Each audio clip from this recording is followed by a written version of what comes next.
Déjà, je ne sais pas si vous avez retenu la méthode la dernière fois. On l'a appelée comment, la méthode comment? 50, 30, 20. Amen. On reprend la méthode. Ceux qui sont curieux, est-ce que vous avez été allé sur le net, vous avez fouillé un peu? C'est reconnu dans le monde entier. C'est une méthode qui est reconnue et très appliquée. Voilà, c'est l'une des meilleures méthodes à mon avis. Donc la méthode 50, 30, 20. 50, c'est pourquoi? On a dit 50, c'est pourquoi? C'est pour quoi? Les dépenses fixes. Et tout le monde a une idée, c'est dépenses fixes, non? Voilà. Et 30, c'est pourquoi? Secondaire, voilà, pas obligatoire. On peut jouer là-bas. C'est là-bas on peut très jouer et tout ça. Et les 20%, c'est pourquoi? La sémence. Amen. Et dans la sémence, on trouve quoi? La dîme, les offrandes, l'épargne, l'investissement, la formation. Et le pasteur vous a encore dit qu'il faut se former. Voilà. À l'église, partout. Voilà. Il faut que dans 2 ans, on dise, bon, en plus la formation que j'ai, voilà, je suis devenu un grand électricien. Je me suis informé, je me suis formé après. Mais en plus la formation que j'ai, voilà, j'ai une telle formation. Et heureusement que je me suis formé, parce que lorsqu'il y a eu une récession dans mon entreprise, ben, facilement, on a dit, on retenait cela. Est-ce que tu as telle formation? On m'a dit, oui, je me prends, voilà, parce que j'ai une formation. Amen. Voilà. Voilà, au moment où tout le monde partait, et puis on a dit, bon, ceux qui ont des formations en informatique, heureusement, j'étais là, j'ai dit, oh, tout le monde regarde. Je dis, ah, je me forme. Hein. Amen. Il faut se former. Amen. Voilà, se former, les permis, tout. Formez-vous au nom de Jésus. Voilà, il faut se former. C'est une culture qu'on doit avoir. C'est une culture. Parce que nous avons l'intelligence renouvelée. Alors, aujourd'hui, nous allons donc parler de stabiliser et soigner sa situation financière. Parce qu'on a dit qu'il y a des situations financières qui sont catastrophiques. C'est-à-dire que soit tu es en bas, soit c'est stable, mais comment faire pour que les choses aillent dans le bon sens. Donc, on va nous demander un peu beaucoup de choses qui... il faut un peu d'effort. Alors, allons-y. Pourquoi stabiliser et soigner sa situation financière? Ben parce qu'il y a un déséquilibre entre entrée et sortie d'argent. Il y a un déséquilibre. Le revenu est inférieur aux besoins. Donc, il y a un déséquilibre. Pourquoi? Parce que le revenu est inférieur aux besoins. On a présenté ça la dernière fois. C'est-à-dire, ce que tu gagnes par rapport à tes besoins, comme on dit, il n'y a pas match. Voilà. Tu as beaucoup plus de besoins que ce que tu gagnes. Tu le ressens comment? Parce que les fins du mois, dès la première semaine, l'argent est parti. Tu es en train de penser déjà, tu es en train de réfléchir. Voilà, tu le ressens déjà. Parce que tu es obligé parfois de recourir aux dettes. Tu es dans la dépendance et puis tu as trop de soucis. Tu as même des difficultés à aider, des difficultés à donner à l'église. Et tu sens que tu ne fais que t'appauvrir. Là, il faut stabiliser. Il faut que tu mettes là. Parce que ce n'est pas quelqu'un d'autre qui va stabiliser à ta place. Tu pries Dieu, mais Dieu va dire, on le fait ensemble. Je t'utilise. Tu es un instrument. Et Dieu te donne la parole pour que lui vienne t'aider et que toi, tu te mettes aussi à stabiliser. Amen. Donc, on va voir aujourd'hui comment stabiliser ses finances. Donc, non, c'est-à-dire que les entrées sont inférieures aux sorties. Mais aussi parce que tes entrées égales à tes besoins. Tes entrées sont égales à tes besoins. Ce que tu as, c'est ce que tu dépenses. Voilà. C'est bien. Tu t'en sors quand même. Mais comme on a vu la dernière fois, si il y a le prix qui augmente, c'est fini. C'est-à-dire que tu étais bien. Mais dès que le prix a augmenté, tu t'es retrouvé en bas. Ou bien le salaire a baissé, ou il y a un nouveau besoin qui s'est présenté. Mais tu es embêté. Ou bien une urgence médicale. Les gens là, on te dit, bon, même s'il y a une bonne opportunité, viens sur Libreville, paye le billet d'avion demain, parce qu'il y a un bon boulot là, au cadre.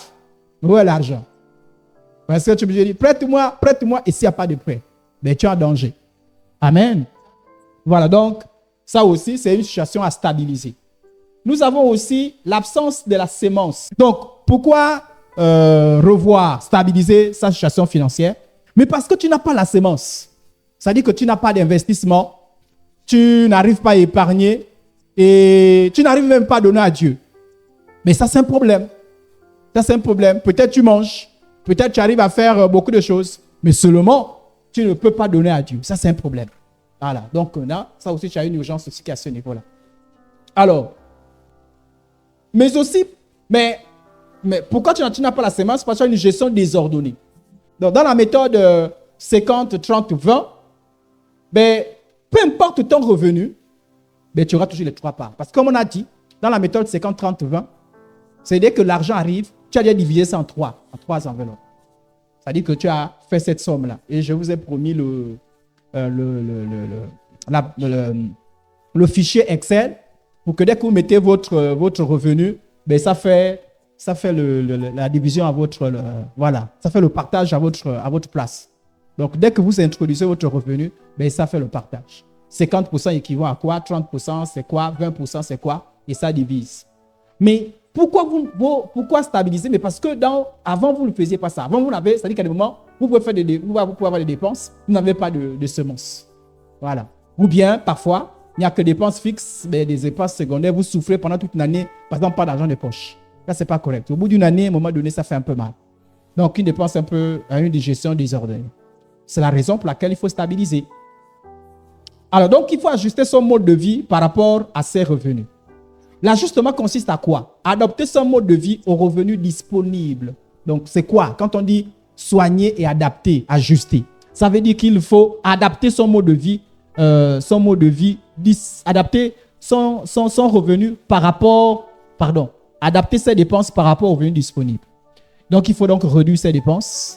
Il faut donc aussi revoir la répartition financière.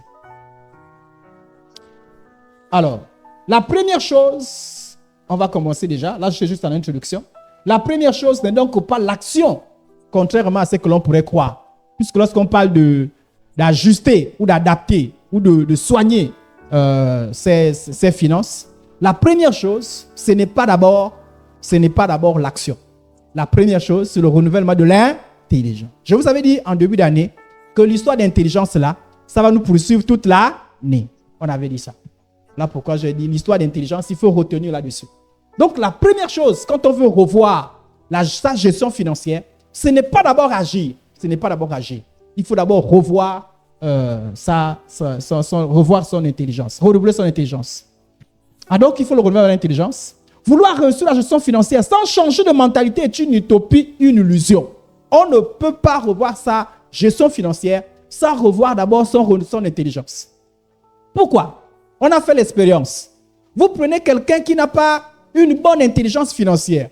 Vous lui remettez même 50 millions. Il va gaspiller les 50 millions. Or, à quelqu'un qui a une bonne intelligence renouvelée, vous remettez les 50 millions et plus jamais il sera pauvre. Parce qu'il a su gérer et il a su fructifier ça. Donc, c'est d'abord un problème d'intelligence. Beaucoup pensent que non, c'est parce que je n'ai pas beaucoup d'argent. Non, c'est un problème d'intelligence. Même si tu as beaucoup d'argent, même si on augmente les salaires. Vous savez, parfois on dit, ouais, le salaire est petit. Même quand on fait une augmentation, si tu ne fais pas attention, les mêmes problèmes vont toujours revenir. Même quand parfois tu as une aide, une entrée qui est arrivée, tu ne t'entendais pas. Mais les mêmes problèmes vont toujours revenir. Parce qu'on n'a pas renouvelé son intelligence. Donc, il faut renouveler son intelligence. Donc, comme je disais tantôt, certains disent attendre une embellie financière pour revoir leur mentalité. C'est une erreur. D'autres disent, moi, je vais apprendre à bien gérer lorsque j'aurai beaucoup d'argent. Non, il faut apprendre à bien gérer. Avec 1000 francs, avec 10 000, et ainsi tu pourras gérer 1 million, 20 millions, 100 millions, pourquoi pas? Alléluia. Donc, la première chose, c'est d'abord revoir son intelligence.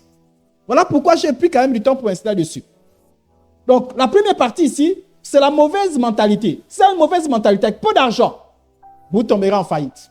Vous avez une mauvaise mentalité avec beaucoup d'argent, vous tomberez en faillite.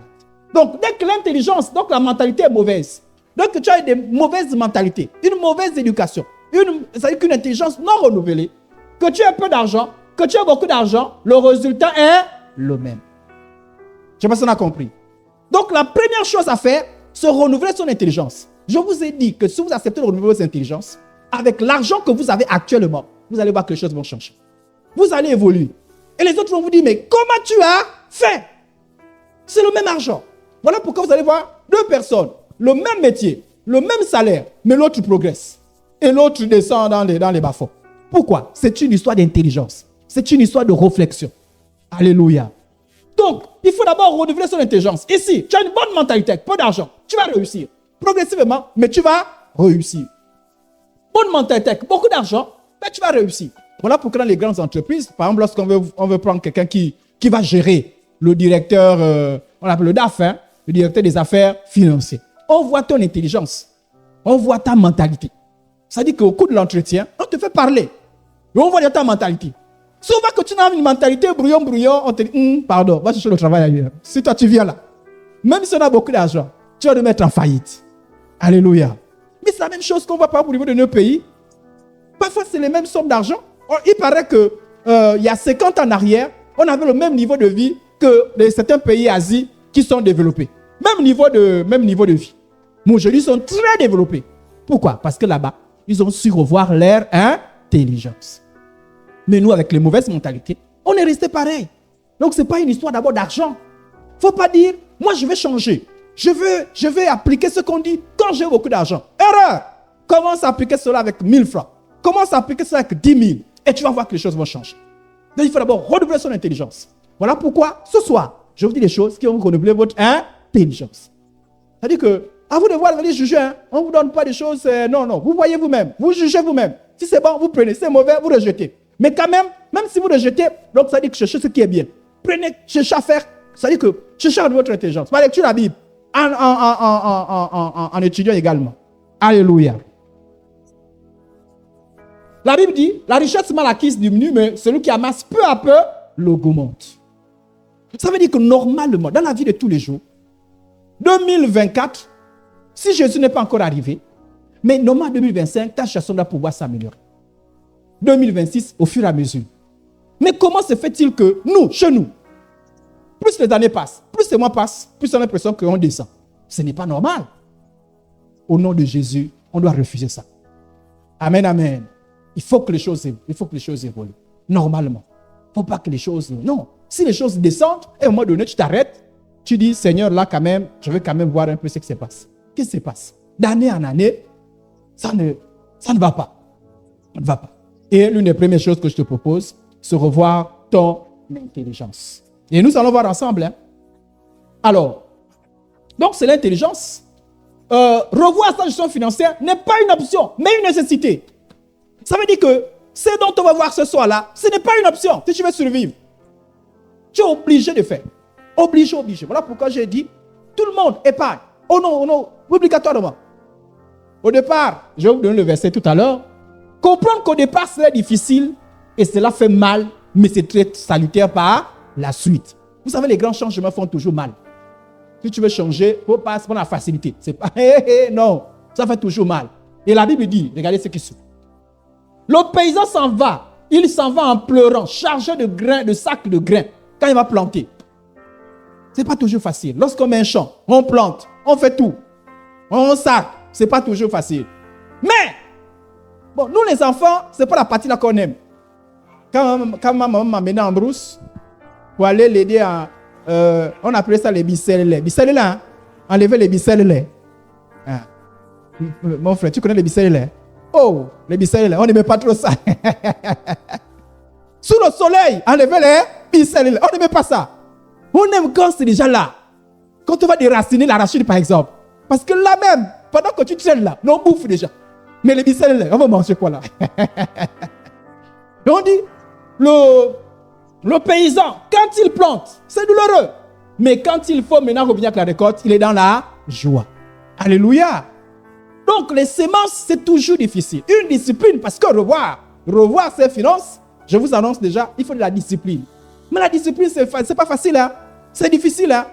Mais si toi, tu aimes la facilité, tu vas rester en arrière. D'ailleurs, beaucoup de gens dans les trucs, dans les pratiques, pourquoi? Parce qu'ils aiment la facilité. Pourquoi les gens vont dans les francs-maçonneries rose clan? Mais parce qu'ils aiment la facilité. Alléluia. Beaucoup de gens vont faire le tchango pour que quand j'ai 1000 francs, ça se multiplie. Toi, c'est toi-même. Tu as 5, ça se multiplie comme ça là. Mais c'est les pratiques. Les démons viennent t'aider. Parce que toi, tu es dans tout ce qui est facile. Mais ce qui est facile, tu vas vendre ton âme. Tu vas vendre ton âme. Alléluia. Et comme disait le pasteur, bien que c'était aux jeunes, tu vois souvent ces clips là sur YouTube, il disait que si vous aimes la facilité, tu vas aller livrer ton corps. Parce que ça semble facile. Mais c'est le danger. Tout ce qui semble facile, souvent est empreint dans des dangers. Alléluia. On ne dribble pas Dieu. Là où Dieu a dit que l'effort, il faut faire des efforts. Donc il faut faire des efforts. Voilà pourquoi l'une des dispositions après l'intelligence, c'est qu'il faut le courage et la discipline. Il faut le courage. Ça vous demande des choses qui exigent le courage. Je veux faire certaines choses, c'est le courage. Et j'ai décidé. Ce qui est bien, c'est quoi? C'est que comme disait le pasteur Gesnel, on part tous au même niveau. On se connaît tous ici. On connaît les niveaux des uns et des autres. Donc on siffle, nous tous on est pareils. Il n'y a pas, oh non, toi c'était, non, tu étais déjà en haut là-bas. On est tous pareils. En juin, vous allez me regarder, je vais aussi vous regarder. Alléluia. Et moi, le pasteur, j'ai beaucoup plus de pression. Mais je vous regarde aussi, je vous mets la pression. Je vais vous regarder. Alléluia. On se met les pressions les uns les autres. Les bonnes pressions, hein. Parce que comme disait le pasteur, non, nous on veut qu'on évolue ensemble. Et Dieu a bien fait les choses, hein. Parce que ce qui viendra dans 2 ans, Jésus-Christ n'est pas encore arrivé. Non, on sera déjà en haut. Quand on va les enseigner ça, on va dire, ah, nous on est parti depuis, hein. Débrouillez-vous là-bas, hein. Voilà. Mais vous, on part ensemble. Voilà pourquoi j'ai dit qu'avec mon frère, on est parti un peu pour la mise en pratique. Donc vous aussi, marchez, bougez au nom de Jésus. Et pour ceux qui sont enseignants, ils savent de quoi je parle. Parce que je vous ai annoncé ça. Une bonne gestion exige au départ le courage, la force mentale. Pour ne pas tomber dans la facilité et pour vaincre la peur face au sacrifice à consentir au départ. Parce que tu dis, ah, donc il faudra faire 50, 20, 30. Tu vas vivre, ça va aller au nom de Jésus. Amen. C'est pour ton bien. Ça ne va pas se perdre. Alléluia. Le mois là, commence à mettre l'épargne à côté. Tu ne vas pas mourir. Même si c'est dur. Oh non, à cause de ça, j'ai marché. Souvent, je prends course. Toujours avec mon histoire de course. Là. Oh, c'est Séverine qui veut faire la course. Il n'y a pas de problème. Mais il n'y a plus la course. Parce qu'on est obligé de marcher. C'est pas grave. Ah, je suis fatigué, là, j'ai marché parce que souvent je prends course directement devant l'église. Mais à cause de cette histoire-là, j'ai marché. C'est pas grave. Lorsque ton compte d'épargne sera garni, vraiment tu vas rendre gloire au Seigneur. Amen, amen. Donc il faut le courage. Il faut le courage. C'est important. Le courage et la discipline. La troisième disposition, c'est le contentement et la foi. Le contentement, c'est quoi? Le contentement, souvent les gens n'aiment pas tout le contentement. Parce que le contentement, c'est... Donc tu veux dire que je veux me contenter de ma situation. Le contentement, ce n'est pas accepter passivement sa situation. C'est dire, bon, vraiment là, ce n'est pas bon pour moi. Je vais aller au minimum, au strict minimum. Et puis, non, le contentement, ce n'est pas ça. Le contentement, c'est déjà rendre grâce à Dieu que tu as au moins quelque chose. Alléluia. C'est que tu as eu au moins quelque chose. Parce que les gens qui n'ont rien. Le contentement, c'est ça. Parce que quand tu n'as pas le contentement, tu ne sauras pas remercier Dieu. Parce que tu es toujours en train de dire, c'est pas beaucoup. C'est pas beaucoup. Dieu, tu ne m'as rien donné. Tu es toujours en train de te plaindre. Non, le contentement, c'est déjà dire, Seigneur, merci déjà. C'est déjà, par rapport à certains, c'est déjà beaucoup. Alléluia. Moi, j'ai vu déjà, aujourd'hui, je réfléchis. Moi, je me souviens, une fois, j'ai demandé à une nounou de venir garder mon enfant. Et je lui payais 35 000 francs. Et un jour, elle s'est fâchée contre moi parce que je lui avais dit, après, je t'ai ajouté 5 000. Elle s'est battue pour 5 000. Quand je réfléchis, vraiment. Elle se bat seulement pour avoir 35 000 et 40 000 pour garder l'enfant. Vous imaginez? Ça veut dire que dans les 40 000 francs, là, elle gère toute sa famille avec les 40 000. Mais moi, j'avais plus que 40 000. Je ne sais pas si on a compris. Donc, toi, quand tu as 100 000, il y en a certains, pour certains, c'est beaucoup. Pour certains, c'est même une richesse. Certains se disent, le jour que j'aurai seulement 100 000. Certains travaillent seulement pour... Certains disent que si j'étais 100 000 francs là, je ne serais plus pauvre. Il y en a certains qui cherchent 100 000. Donc, toi, quand tu as tes petits 10 000, en fait, ce que j'appelle petits 10 000, pour certains, 10 000 francs là, c'est beaucoup. Je me souviens quand j'étais à Mounana, lorsque m'a affecté, j'étais sans pré-salaire et sans salaire. Je vivais avec au moins... C'est-à-dire, quand j'additionne, je ne passais pas 15 000 francs par mois. Vous imaginez, je vivais...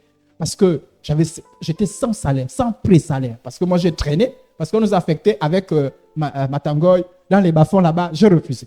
Lui, il fallait qu'il parte parce qu'il fallait qu'il trouve la sœur en Christ. Moi, ma destinée, ce n'était pas là-bas. On nous affectait ensemble. J'ai lutté. Je suis resté 2 mois au ministère. Et lui, il est parti. Et donc, voilà pourquoi j'ai accumulé de retard. Et quand je suis arrivé, j'avais un problème de pré-salaire. J'avais rien. À la fin de moi, j'avais même rien. Donc, je pouvais te faire une semaine avec 5 000 francs seulement. Mais c'est là où j'ai expérimenté la bonté de Dieu. Si je vous dis que j'ai fait un jour sans manger, c'est que là, je mens. Si vous me demandez comment est-ce que j'ai fait, c'est-à-dire que dans la vie de tous les jours, tu ne sais pas comment tu fais. Je ne sais pas si vous comprenez. C'est-à-dire que tu as l'impression que je te bats. Mais à la fin, quand tu fais des comptes, tu te dis, mais comment est-ce que j'ai réussi à vivre avec 5 000 francs par semaine? Je gérais une maison. Il fallait que je coupe l'air. Je ne sais pas comment j'arrivais. Mais je vous dis, je n'ai jamais manqué de nourriture. Même si ma femme, quand elle m'a visité, elle me dit, oh, l'homme au spaghetti. Ah, je mangeais beaucoup les spaghettis. Parce que je le préparais moi. Hein? Et je fais, mais essayez, faites des spaghettis pendant toute une semaine. C'est-à-dire que, passe pas les spaghettis, il y a l'huile, il y a le sel, il y a tout à l'intérieur. Il y avait les savons à l'intérieur. Je vivais. Vous me demandez, même moi-même, je me demande comment est-ce que j'ai fait. C'est vraiment difficile. Donc, quand la grâce de Dieu est là, la grâce de Dieu te permet d'aller de l'avant. Amen. Donc, c'est aussi pour dire que, parfois, vous dites, ah oui, c'est difficile, mais ce que j'ai, c'est possible. Il y a des gens qui arrivent à réussir avec ce que tu as. Et c'est possible. Un peu de discipline, un peu de courage, ça va aller. Et dans tout ceci, le contentement aussi, c'est quoi? C'est que pour l'instant, ça dit pour l'instant, je me contente de ce que j'ai, dans l'espoir que les choses vont évoluer. Pourquoi me discipliner? Mais parce que, après la discipline, je veux récolter. Je ne sais pas si vous comprenez. Si vous vous disciplinez, après il n'y a rien, c'est normal que vous vous découragez. Mais vous, c'est tout. C'est comme quand quelqu'un construit. Quand vous construisez, pour ceux qui ont déjà construit, parfois vous serez là, hein, ceinture. Mais après, quand les autres sont, quand on va cogner, bang, bang, bang, bang. Celui qui a fait des efforts, mais il est dans sa maison, il est tranquille, non? Vous savez, là où je suis là, qui va venir? Quoi, oui, tu as 2 mois. Qui va venir? Mais il y a des gens qui n'ont jamais voulu faire ces efforts-là. Donc, vous voyez, après l'effort, il y a la récompense. Donc, faites des efforts, peut-être récompenser après, c'est mieux. Pourquoi certains vont en retraite sans maison? Parce qu'ils n'ont jamais voulu faire des efforts. Ils ont le même salaire. D'autres ont fait des efforts. Et ils ont réussi. Voilà pourquoi, si vous voulez stabiliser vos finances, il faut vous armer de courage. Alléluia. Alléluia. Il faut vous armer de courage. Il faut dire, je suis courageux. Et il faut que je me fasse violence. Si je veux réussir. Vous savez, parfois, on cherche la vie de ceux qui ont eu le courage. Mais on ne veut pas faire des efforts. Voilà pourquoi on trafique. Voilà pourquoi on est obligé de prendre des mauvaises voies. On prend des raccourcis. Parce qu'on ne peut pas faire des efforts. Mais le Seigneur ne nous apprend pas la paresse. Le Seigneur nous apprend le sens de l'effort. En plus, on est chrétien. Ça veut dire qu'on est mental d'effort, mental de fer. Et on a le Saint-Esprit qui vient pour nous aider. Alléluia. Alléluia. Donc, il faut faire des efforts. Vous savez, lorsque Jacob, il a voulu épouser sa femme, on a dit 7 ans de travail. Ah, 7 ans, c'est loin. Hein? On a dit avant que tu touches la sœur en Christ. Il faut faire 7 ans. Il a travaillé pendant 7 ans. C'est passé vite. Parce qu'il a fait des efforts. Il est arrivé. Mais malheureusement, pour l'a trompé. Et à l'époque, comme la polygamie encore, elle était encore permise, on l'a dit, c'est celle que tu as. Parce qu'on l'a trompé. On a dit la grande sœur. Il a découvert que celle avec qui, parce qu'il y avait des traditions bizarres, hein, la femme vient la nuit, pendant que tu dors. Tu dors avec la femme. C'est le matin que tu vois, oh, tu es là. Donc quand tu ouvres les yeux, tu dis, oh, mais tu es qui? Chez nous, on peut avoir la grande sœur. Mais toi, tu voulais la petite sœur, pourquoi? Tu nous prends les deux, c'est encore permis. Ah, il y avait encore des choses comme ça. Il a encore travaillé 7 ans, donc il a fait 14 ans. Vous voyez, c'est beaucoup d'efforts. Hein? Amen, amen. Ok, donc il faut le contentement. Pour l'instant, je remercie Dieu pour ce que j'ai, mais j'espère avoir plus. Et quand j'ai le contentement, je me libère également des soucis. Parce que je me contente pour avoir plus tard. Quatrième disposition, c'est la maîtrise de soi. Parce qu'il y aura des opportunités. Il y aura aussi des pressions qui vont venir pour essayer de nous déstabiliser. Mais malgré ces pressions-là, on fait des efforts. Alors, comment stabiliser et améliorer sa situation financière? On a travaillé sur le mental, d'accord? Dans le mental. Là, maintenant, on est dans les actions. C'est bon? On a fini avec tout ce qui est mental. On dit force, mental, discipline, mental, contentement, mental. Là, maintenant, on est dans les actions. Qu'est-ce qu'il faut faire pour stabiliser et revoir ces... Alors, renoncer au gaspillage financier. Ah oui, le gaspillage. Il y a le gaspillage financier. On va voir un peu le gaspillage financier. Alors, c'est quoi? Par exemple, mettre de l'argent dans les choses non utiles, non indispensables. C'est-à-dire que les achats que toi tu fais, moi j'ai acheté aussi des choses comme ça. J'ai acheté. Mais après, je me rends compte que, mais moi aussi, qu'est-ce qui s'est passé? Mais ça me sert à quoi? Quelqu'un a fait un truc comme ça? Tu as acheté, mais puis je me rends compte que mais vraiment, ça me servit à quoi? Voilà. Maintenant, il faut se discipliner.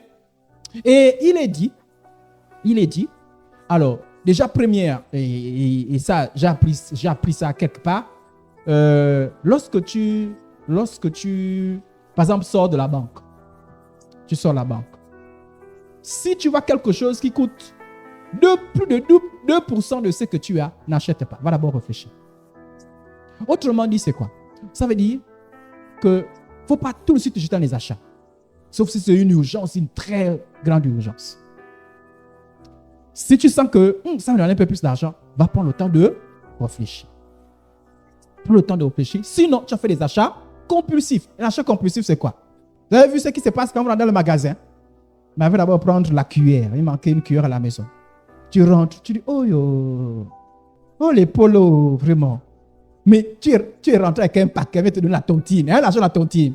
C'est dans la poche. Oh yo, le polo. Et tu es avec l'enfant, prends-moi le polo là. Tu pars. Oh yo, oh, le drap là, il est joli, hein? Vraiment. Oh, j'aime les couleurs. Prends-moi le drap là. Et c'est quand à la maison. Et tu dis, mon Dieu. Mais mon Dieu. Et tu fais ça, c'est comme quand tu fais. C'est là que quand tu commences à faire déjà à répartir les dépenses. Et tu, oh, mais il manque 10 000, mais mon Dieu, oh, mais j'ai acheté ça, oh. Ça peut encore attendre 3 mois. C'est ce qu'on appelle les achats compulsifs. Et ça, ce n'est pas bon. Il faut éliminer ça. Parce que c'est comme un gâchis. Ça ne t'a servi à rien. L'autre chose, c'est aussi acheter sans comparer. Ah oui, là où la vie est dure, là, il faut comparer. Alléluia. Il ne faut pas comparer quand tu as l'argent. Il faut comparer. Et ça, j'apprécie beaucoup les femmes.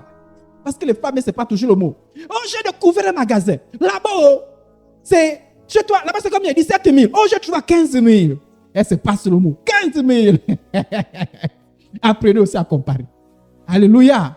Pourquoi? Parce que tu veux réduire au maximum tes dépenses. Pourquoi on dit ça? Parce qu'il y a des gens qui ne comparent jamais. C'est-à-dire que tout. C'est-à-dire que parfois même les valeurs vous connaissent déjà. Même quelque chose coûte 10 000, tu passes 15 000. Alors tu connais qu'avec toi là, tu ne discutes jamais. J'ai dit toujours à ma femme, parce qu'elle trouve que je discute beaucoup. Elle me dit, ah, mais toi aussi, quand même, lui aussi a besoin de bénéfices. J'ai dit, oh mon temps de ça. Le type là, il ne va jamais accepter sans qu'il n'ait le bénéfice. Donc s'il baisse, regardez, j'ai eu une expérience et ça m'a marqué jusqu'à présent. La preuve, je vous en parle aujourd'hui. Un jour, j'ai eu besoin d'une paire de chaussures. Et je suis descendu.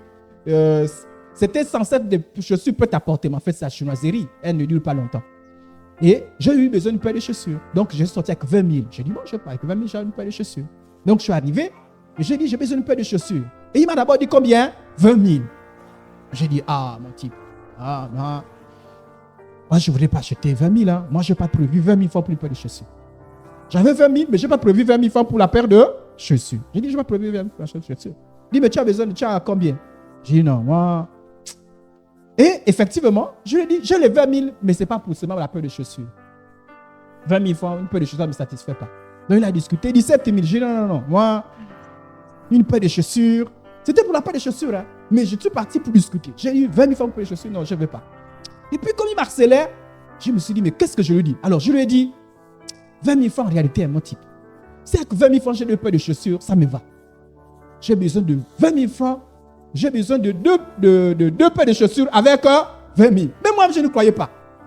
Et il m'a dit, bon, c'est pas grave. Tiens, je vous dis, comme je vous parle comme ça là, je n'en revenais pas. Il m'a dit, c'est bon. Je suis resté là. Et j'ai sorti 20 000 et j'ai eu deux paires de chaussures. Vous savez ce que j'ai fait? Quand j'avais encore besoin de paires de chaussures, je l'ai amené 10 000. Alors, tu m'as vendu la dernière fois de paires de chaussures. J'ai 10 000. J'ai besoin d'une paire de chaussures. En fait, je me suis rendu compte qu'en réalité, ces chaussures-là pouvaient aller à 10 000. Parce qu'en fait, c'est la chinoiserie. Quand vous voyez ça, c'est très beau. C'est beau. Mais en fait, ça ne dure pas. Il n'y a pas la résistance. Mais ça veut dire que si moi, je n'avais pas eu le temps de discuter, il m'aurait pris une paire de chaussures qui peut se vendre à 20 000. Avec 20 000 le bénéfice. Il m'aurait vendu ça à 10 000, pardon. Avec 10 000 le bénéfice. Il m'aurait vendu ça à 20 000. Et c'est comme ça qu'il faut. Prenez le temps de comparer. Mais c'est mieux quand vous n'êtes pas encore dans le besoin. Dans le besoin, c'est de vous demandez là, vous cherchez. Moi, pour acheter comme ça, je fais. C'est que je demande là, je discute. Et je vois un peu la moyenne. Je vois la moyenne. Je sais qu'à un moment donné, quand le même prix revient, c'est là. Pourquoi? Mais parce que je vais faire des économies. J'ai un collègue qui m'a dit un jour qu'il a acheté une chemise. Je ne sais pas c'était à combien. C'était avec, non, c'était pas avec toi. Il m'a raconté l'histoire. C'était à 18 000. Hein. Et quand il va au marché, c'était même pas plus de 10 000. C'était peut-être 6 000, 5 000. Mais parce qu'il n'a pas eu le temps de comparer. Donc, apprenez à comparer. Quand on ne compare pas, on fait du gaspillage. Amen. L'habitude de négliger les petites monnaies. Voilà. Il y a des gens qui gaspillent les 100 francs, les 50, les 25. C'est l'argent. C'est l'argent. Vous savez, j'ai une caisse de pièces. Et je me rends compte que le jour que je vais casser ça, je pense que je peux m'acheter quelque chose dessus. Voilà. Donc, j'ai les pièces. Quand vous avez les pièces en 5, amenez-moi ça. Parce que aussi, je fais les pièces, je fais aussi les caisses. Ah, j'ai mes petits coffres aussi. Alléluia. Voilà. Donc, les petites monnaies là, elles sont importantes. Donc, si vous avez l'impression que ça ne dit rien, faites aussi la caisse. Comme moi, faites comme moi. Vous mettez le temps en temps. Cling, cling, cling, cling. Et quand ça va vous aider. Hein? Quand vous serez coincé, cassez, ça va vous aider. Et aussi, il y a des gens qui déposent l'argent n'importe où. C'est aussi le gaspillage. Ça dit, tu es tout le temps en train de perdre de l'argent. Et ça arrive trop aux femmes. Même l'argent, tiens, dépose là-bas. Tu déposes là-bas. Et puis après, tu es tout le temps. Mais revois un peu ton habitude là. Tu es toujours en train de perdre 1 000 francs, toujours 2 000, toujours 5 000, toujours 10 000. Comment tout le temps? C'est-à-dire que par trimestre, tu as perdu 4 fois l'argent. Assieds-toi un peu. Il y a un problème. Sois sérieux avec l'argent. Alléluia. Parce que la somme de ce que tu perds là, ça peut faire beaucoup de choses. Hein? Voilà. Donc, tout ça fait partie aussi de revoir le gaspillage. Vouloir acheter du neuf pendant que l'occasion peut te satisfaire. Frères et sœurs en Christ, il y a des choses où le neuf ne sert absolument à rien. C'est-à-dire que l'occasion, moi je connais le pasteur, d'ailleurs le pasteur Peter Smith, de Porte Ouverte que je suis, il dit que dans sa maison, la plupart des choses, c'est ce qui est occasion. Mais quand vous rentrez, vous ne voyez pas la différence. Hein? Il y a des bonnes occasions, hein? Il y a des très bonnes occasions. Vous ne saurez peut-être pas trop faire la différence. Hein? Donc parfois, tu peux prendre, je ne parle pas maintenant de prendre tout ce qui est pacotille. Voilà. Mais il y a des bonnes occasions pour beaucoup de choses. Hein. Parfois, il faut préférer l'occasion. Pourquoi? Parce qu'en préférant l'occasion, tu te fais des économies. Alléluia. OK.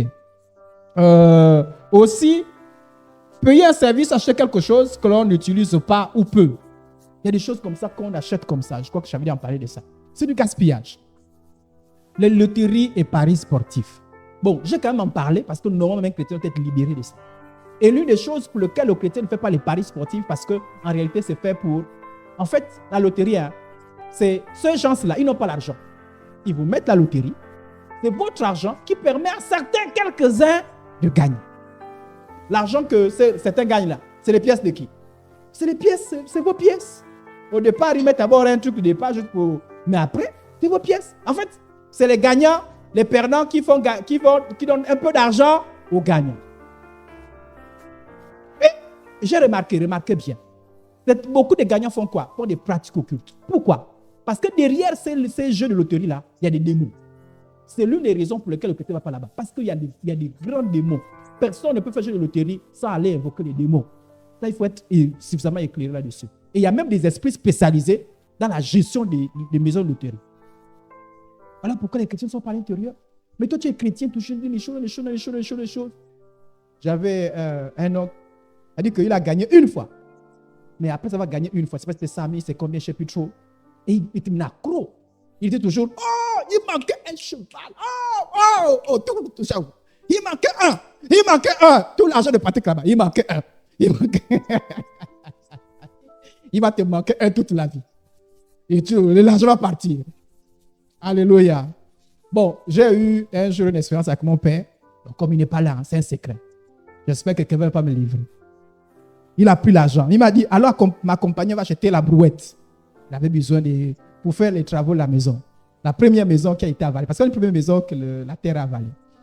Donc, je l'ai accompagné. Et il m'a dit, je n'avais pas encore l'âge de rentrer au fortune. Il m'a dit, reste dehors. Je rentre juste un peu. Donc, il a joué au départ. J'ai tombé. Il a pris confiance. Il a dit, là, c'est bon. Là, c'est bon. Et il a joué. Jusqu'à ce qu'il se rende compte qu'il n'avait même plus 100 francs. Je vous dis, comme je vous parle comme ça, là.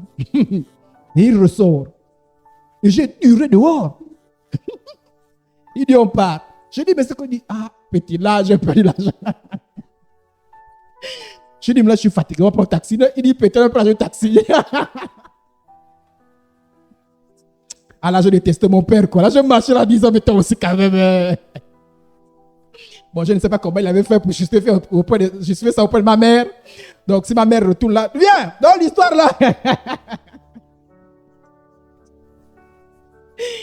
Alléluia. Donc, le chrétien n'est pas dans ces choses-là. Amen, amen. Voilà. Qu'est-ce qui gagne les millions? Gagne les millions. Mais nous, on fait attention à ces choses. Amen. Donc, les paris sportifs, il faut sortir de là. Mais aussi des addictions comme l'alcool. Hein. Bon, voilà pourquoi j'ai dit, j'en parle juste comme ça. Si tu es dans l'alcool, sors à l'intérieur. Parce qu'il y a des gens qui sont capables de dépenser 100 000. Vous avez entendu le témoignage du diacre? Il a dit qu'un jour, il est parti, comme il est là. Hein, il est parti dans quoi? Dans une...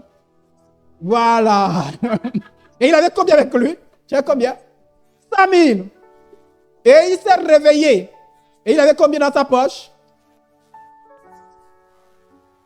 De 100 000 à 600. L'alcool. Ah, ça va corriger. Donc, vous voyez, vous savez, il y a des gens qui perdent de l'argent. Et parfois, quand je le vois, je dis, mon Dieu, donne-moi ton argent là et je vais faire des choses avec ça. C'est des choses qui ne servent à rien. Alléluia. Mais aussi des achats des unités, des forfaits Internet pour des raisons futiles. Si c'est pour des bonnes raisons, d'accord. Mais si tu achètes les unités rien que pour rester sur TikTok toute la journée, tu as perdu ton argent. Oui, c'est beaucoup d'argent. Oh. Surtout TikTok là, ça vous prend. Tac, tac, tac, tac, tac, tac, tac. C'est-à-dire que, je vous dis, même moi qui suis pasteur, comme vous savez que je suis sur TikTok, non? Vous ne le savez pas, je suis sur TikTok. Vous allez voir mon adresse dessus. Je suis là-dessus à l'intérieur. Je prêche l'évangile. Donc, quand j'y vais, parfois pour voir un peu comment ça fonctionne, un peu mes vidéos, si vous ne faites pas attention, vous pouvez rester accroché à l'intérieur. Ah oui, hein? Parce que c'est fait de telle sorte qu'il y a une vidéo. Tu as encore envie de voir une autre vidéo. Surtout les histoires, les shorts là. Hein? Les petites vidéos là. Vous avez encore envie de voir. Envie de voir. N'a pas disponible, n'allez pas vous en sortir. Voilà. Et parfois, quand je sens que je dis au nom de Jésus, je sors de là. Et parfois, je me dis, mais comment faire mes membres? Moi, je pense un peu, ceux qui sont faibles. Parce que moi, le pasteur, je lutte. Je me demande comment font les faibles. Voilà. Donc, si vous avez senti ça, mais vous savez pourquoi? Parce que ce n'est pas simple, toutes ces choses. Ce n'est pas simple. Donc, à un moment donné, il faut couper les ponts. Comment tu vas perdre de l'argent pour des futilités? Alléluia. Ça aussi, il faut faire. C'est l'épargne, hein, toutes ces choses-là. Le gaspillage alimentaire des appareils, des vêtements. Mais c'est un gaspillage indirect. Pour avoir des aliments, on fait comment? On achète, non? Mais si tu achètes et tu gaspilles, ce n'est pas l'argent aussi qui est parti. Donc, gaspiller des aliments aussi, c'est gaspiller l'argent indirectement. Tu gaspilles le poulet, on a mis de l'argent pour acheter le poulet. Donc, pour avoir aussi des économies, je dis toujours dans ma maison, si vous prenez soin de l'huile, parce que souvent on dit, bon, on a acheté le raisonnement, je ne parle pas de ma maison qui disent comme ceci. Mais si vous avez un raisonnement du genre, il y a un bidon d'huile, donc il y a l'huile. Mais si tu économises le bidon d'huile, si à la fin du mois, il y a encore suffisamment d'huile, ça fait des économies. Je ne sais pas si on a compris. Si à la fin du mois, tu as encore du riz, ça fait des économies, non? Mais si tu dépenses, ça veut dire que c'est l'argent qui est en train de partir. L'argent part. Oh! Et là, c'est les sœurs en Christ avec le gaspillage. Pourquoi? Peut-être à la cuisine. Je vous accuse. Les frères, soutenez-moi. Voilà, soutenez-moi. Toute une marmite de riz. Les frères, hein, je vous sens les frères. Parlez les frères, je vous permets. Parlez. Les sœurs, regardez les frères.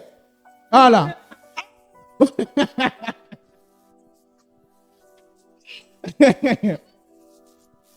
Bon, les frères. Non, c'est parce qu'on a l'enseignement quoi. Sinon, on devait faire grève là. On devait marcher un peu. Alléluia. Alléluia. Ne parlons pas des habits des sœurs qui n'ont jamais les habits. Oh. Depuis que mon frère, mon fils Justin a aidé au baptême, vous savez qu'il parle de ça, non? Des habits. Bon, je ne sais pas si chez vous, chez moi, on ne m'a jamais dit que j'ai des habits. Ça dit que depuis, j'ai beaucoup d'habits. Jamais. Toujours, je n'ai pas d'habits. Mais je vois, hein. Je vois.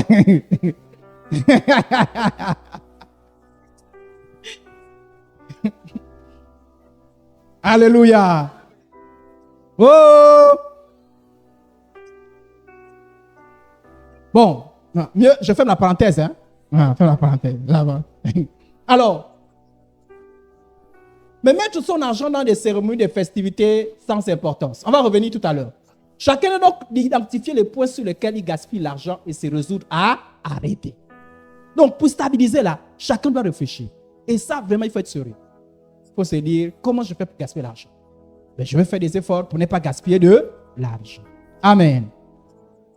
Vous regardez, par exemple, il y a des gens qui te mettent 20 000 francs de Canal+, par exemple. Mais il est sûr peut-être que, c'est-à-dire qu'il est tout le temps au travail. Il n'est sûr qu'une fois en passant. Oh mon frère, tu gaspilles l'argent.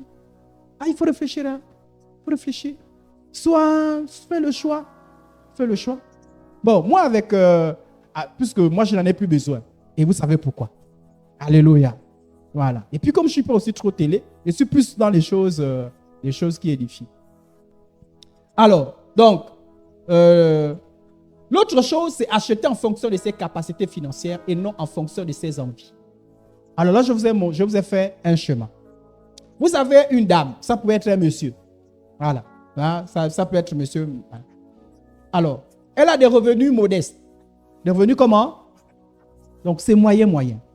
Et d'un côté, elle a la haute qualité. Elle aimerait avoir un grand téléphone, un grand sac, un frigo haute gamme. Voilà, haut de gamme. Et d'un côté, elle a... Bon, un frigo quand même quoi. C'est quand même le frigo. Hein? On appelle ce frigo. Voilà. Mais ce n'est pas comme ce qu'on a vu chez l'homme le plus riche de l'église. Voilà, chez l'homme le plus riche de l'église, c'est tellement lui là. Vous voyez, non? Mais toi, tu viens. Tu as vu chez la sœur en Christ, vraiment, qui prend les courses. Là, j'attaque aussi ma sœur en Christ. Voilà. Je ne vais pas regarder son frigo. Hein. Mais qui prend les courses, elle vient un frigo comme ça. Et toi, tu vas prendre ça là. Vraiment. Et vous avez ce sac-là comparé à lui-là. Vous avez ce portable-là que vous appelez allô. Mais tu as des revenus modestes. La sagesse te dit que, regarde ton argent. Mais la convoitise, la convoitise, tu as regardé. Et tu vas être aussi au niveau. Tu vas être à la mode. Tu vas arriver. Si tu as les moyens, tu as suffisamment de moyens. Tu arrives à faire 50, 20, 30. Et ça dans les 30 là, il n'y a pas de problème, c'est ton argent. Est-ce qu'on comprend? On est ensemble? Ça dit quand tu fais ta répartition, les 30 là, tu peux acheter ça. Les 30 là, ça dit quand tu fais les répartitions, les 30 là, tu peux acheter ça. Tu peux acheter ça. Tu achètes, c'est ton argent. Il n'y a pas de souci. Mais si tu fais la répartition, ça là, ça te prend toutes tes dépenses. Ou bien ça grignote même tes semences. Là, tu es en danger. Là, tu es dans la convoitise. Tu as le désir de paraître. Je vais être comme.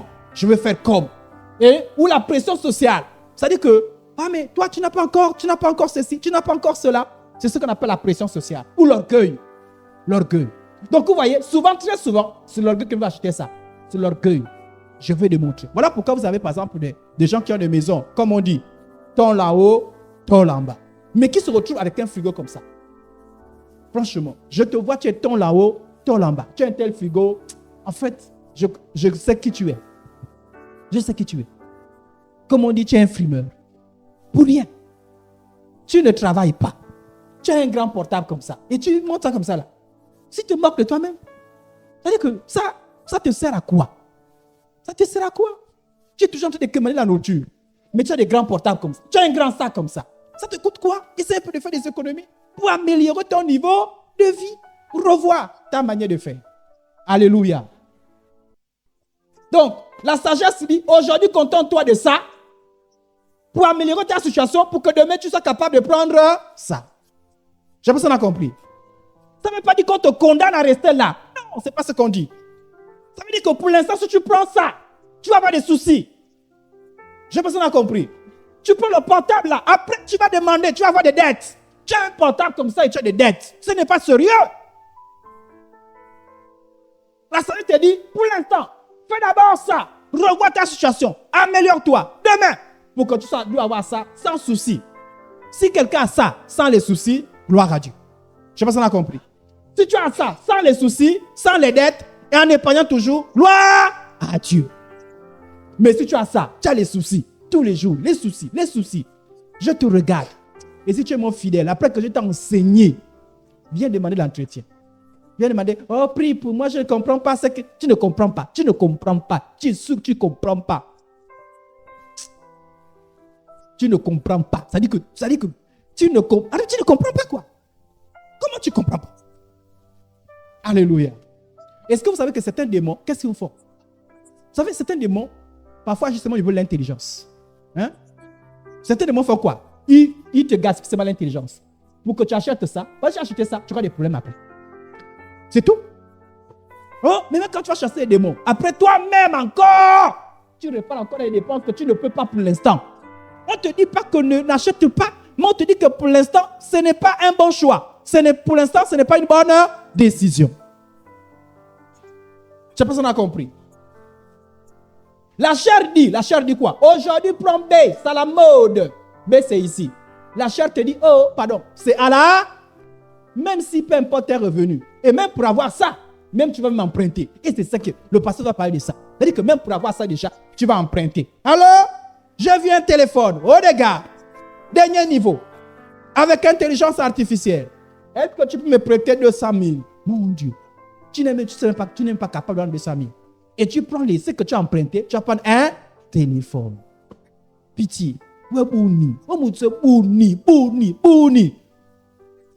Et tu vas venir devant les autres. J'ai le téléphone. Je te regarde. C'est-à-dire, je vois qui tu es, quoi. Je sais qui tu es. Je te mesure. Je t'ai déjà pesé. Je sais que toi, dans la tête, là, tu as des problèmes. Et tu peux être chrétien et réfléchir de cette manière. Alléluia. Donc, il faut le voir. La chair dit ça à la mode. Demain, j'aurai la chance. Je m'en fous. Ici, qu'on est chrétien, on ne s'en fout pas. On réfléchit. Alléluia. Alors, l'autre chose pour stabiliser et soigner sa situation financière, c'est de résister aux pressions financières. Quand tu veux revoir ta situation financière, tu résistes aux pressions financières. C'est quoi les pressions financières? On va définir.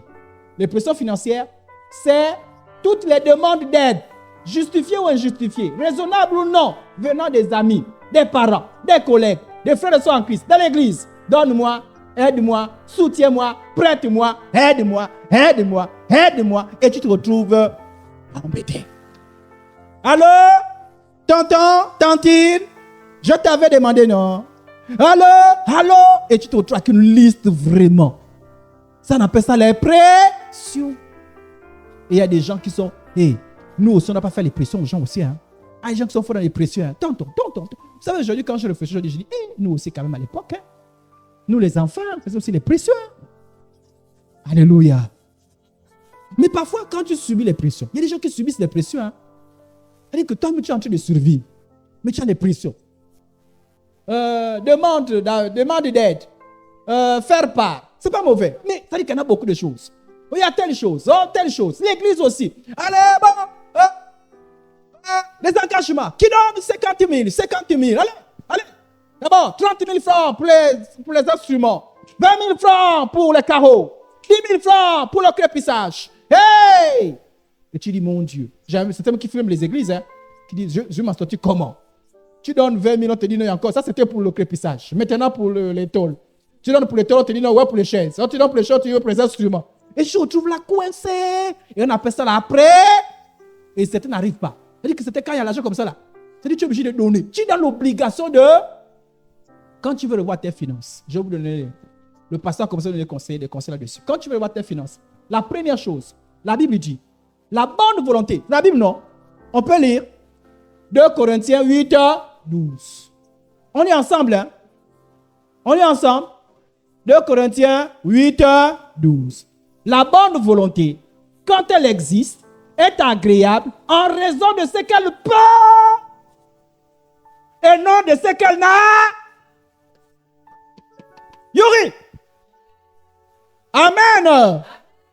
La bonne volonté, c'est en raison de ce que tu peux et non de ce que tu ne peux pas. Donc quand tu comprends ça, Tu vas aider selon tes moyens. Et selon sont les caprices de certains. Parce que tu te demandes avec des caprices. Ce sont les caprices. Un jour, quelqu'un m'a demandé l'argent. 10 000. Ça m'a fait mal au cœur. Hein. Il m'a dit, j'ai besoin de 10 000.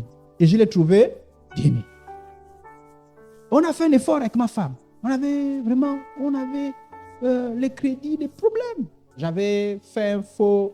J'avais voulu construire, ça n'a pas marché. Donc, je suis tombé dans des crédits qui ont. Ça n'a pas. Ça dit que je ne suis pas rentré.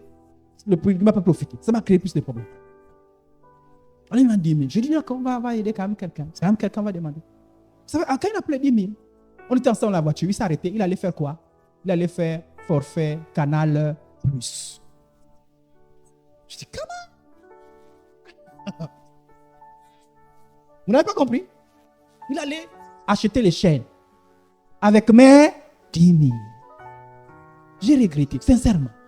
Si je savais, je ne devais jamais. Pourquoi? Parce que chez moi, j'étais à Canal Plus 5 000. J'avais réduit pour me faire un peu d'économie. Mais comme l'autre a demandé, j'ai dit, je vais quand même essayer. Et il a pris mes 10 000. Il allait.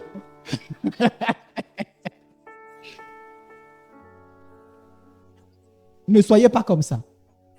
Ne prenez pas l'argent des autres pour aller faire des futilités. Dieu vous jugera. Quand vous demandez, vous avez un vrai besoin. Ne demandez pas pour vous moquer des autres. Alléluia. Mais vous aussi, vous êtes suffisamment intelligent. Quand tu demandes, quand je sens que tu es quelqu'un pas correct, je te demande ce pourquoi. Si tu me dis ce pourquoi, même si l'argent ne te donnerait pas, je ne te donne pas. Je fais des efforts. Si ce n'est pas valable, je ne te donne pas. Je vous dis la vérité. Je ne te donne pas. Je vous dis. Avançons. Avançons. Bon, je serai le cœur, puis c'était la partie. Je ne savais pas pourquoi. Alors, mais on donne en fonction de ses moyens. Alors, l'autre chose, c'est qu'il faut donner librement et volontairement et non pas contraint. Pourquoi je vous dis ça? Parce qu'il y en a certains qui vous mettent la pression. Et souvent, parfois, les parents aussi. Et ils décident le montant. C'est eux qui décident le montant. Hein. Envoie 100 000. Tu dis, j'ai 25 000. Tu fais quoi avec l'argent que tu gagnes? Tout l'argent que tu gagnes là, ça va où? Et tu te retrouves avec des pressions. Il faut être libre. Christ vous a affranchi, c'est pour la liberté. Il faut être vrai. Le pasteur a dit, il ne faut pas prendre les bons pour aider quelqu'un. Est-ce que vous savez qu'il y en a certains qui vont, à cause de la pression là, vont prendre des bons? Je pense qu'on a compris. Amen, amen. Regardez, un jour, une sœur en Christ a rendu témoignage. Elle était très prétentieuse, celle-là. Elle vient rendre témoignage, elle dit non, l'église ne m'a pas aidé. Pourquoi? Parce que je ne sais pas si elle avait perdu son mari, quelque chose comme ça. En fait, elle vivait un niveau de vie. Et puis elle dit, moi j'avais mes enfants, j'ai dit je vais scolariser mes enfants. Et il me donne une petite somme pour dire qu'envoie les enfants à l'école publique. J'ai dit, mes enfants, à l'école publique. Mes enfants vont dans les grandes écoles. Oui, c'est-à-dire qu'elle voulait que l'église l'aide à envoyer l'argent dans les grandes écoles. Moi, les caprices d'une telle personne, j'ai regardé, j'ai dit, tu étais à côté de moi, je ne t'aurais rien donné. C'est-à-dire que l'église, c'est une aide. Comment tu peux vouloir une aide et exiger que l'aide là, c'est pour envoyer tes enfants dans les grandes écoles? L'église te dit qu'on peut t'aider pour envoyer ton école à l'école publique. Et vous avez des gens comme ça là. Tu dis, donne-moi l'argent. Toi-même, tes propres enfants à l'école publique. Donne-moi l'argent parce que mon enfant doit aller à l'école conventionnée. Et tu dis, donne-moi. Pour moi, tu es fanfaro. Tu es très fanfaro. Moi, je ne veux pas t'aider. Tu peux venir avec des airs. Et dans tes caprices, moi j'appelle ça les caprices. Dans tes caprices, tu veux que moi je t'aide de tes caprices. Tu me dis, comme le pasteur disait, tu dis que tu n'as pas à manger. Tu n'as pas à. Tu as zéro. On te dit, mon frère, ici là, nous on mange le riz sec. Qui a mangé le riz sec? Je ne mange pas le riz. Va ailleurs. Je ne pourrais pas. Moi-même déjà, je mange le riz comme ça. Donc, soit tu t'adaptes, Toi, tu vas ailleurs. Ce n'est pas pour toi que moi, je vais faire un effort. Et qui va me mettre dans des problèmes. Non, je ne réponds pas aux caprices. Je ne sais pas si on a compris. Et il faut le courage. Hein? Il faut le courage. C'est important. C'est important. Donc, pas des besoins fantaisistes. Pourquoi je dis ça? Parce que certains sont parfois sous la pression. Même pour des besoins fantaisistes. Regardez, moi j'ai vu un jeune homme qui a envoyé des nouvelles à son cousin qui lui dit, son cousin était marié, a des enfants, il dit, écoute, moi je vais aller à l'école supérieure, envoie-moi de l'argent. Le cousin a dit, je peux t'envoyer une telle somme. Il dit, jamais. Moi je veux une somme parce que je veux une haute école. Ah, mais tu veux une haute école? Cherche tes moyens. Tu as demandé l'aide. L'aide que je peux t'apporter, c'est ça. Non, mais n'exige pas moi de faire des sacrifices que je ne peux pas. Je ne sais pas si on a compris. C'est-à-dire que l'aide, c'est l'aide. Je réfléchis et je te dis ce que je suis capable de faire. Je ne sais pas si on a compris. Comme la qui dit, non, tu me donnes l'argent, ton aide, c'est pour que j'aille à l'étranger. Je n'ai pas un problème avec l'étranger. Je n'ai pas un problème. Mais c'est ma capacité de t'aider. Et quand vous n'avez pas réfléchi, ça fait des pressions. Pourquoi je ne prends pas? Parce que parfois vous mettez des problèmes pour répondre à des fantaisies de ces gens-là. Et vous retrouvez les problèmes. Et après, c'est les mêmes gens. Mais tonton, comment tu n'as pas construit jusqu'à présent? Alléluia. La Bible dit que chacun donne comme il a résolu en son cœur, sans tristesse ni contrainte. Car Dieu aime celui qui donne avec cœur. Je vous dis toujours, vous, les chrétiens de Mive, et je vous parle vrai. Ici, là, le pasteur au monde a résolu qu'il n'y a pas de contraintes. Et je ne pense pas que vous avez des contraintes ici. On s'efforce. Mais comment nous, au nom de Dieu, on ne vous dit pas de contraintes, vous allez mettre des contraintes ailleurs. Je pense qu'on a compris. C'est-à-dire que Dieu vous dit, faites libre. Faites avec libre ce que vous pouvez. Et vous allez rentrer des contraintes. Il y a même des gens, vous l'aidez, vous l'apportez une certaine somme. Dites, bon, écoute, voilà ce que j'ai pu t'avoir. Ah, je pense que j'avais un billet. Mon billet, il est parti. Et il te dit, il n'y a que ça. Il te dit, comment tu peux me donner ça? C'est du mépris. Moi, comme ça, je ne te donnerai plus jamais. Viens encore me demander. Tu es méprisant. Et moi, je ne suis pas là pour répondre à tes caprices. Sauf si je te réponds. Alléluia. Alléluia. Alors, l'autre chose, quand les demandes sont nombreuses, vous pouvez décliner certains. Est-ce que vous savez que vous pouvez dire non à certaines sous la pression? Mais ils aident comme s'ils sont obligés. Donne. Et à un moment donné, il faut être vrai. Sœur, frère, pour l'instant, je ne peux pas t'aider. Pourquoi? Parce que c'est la vérité. Maintenant que tu peux aider, aide. Ne sois pas méchant. Je ne sais pas si on a compris.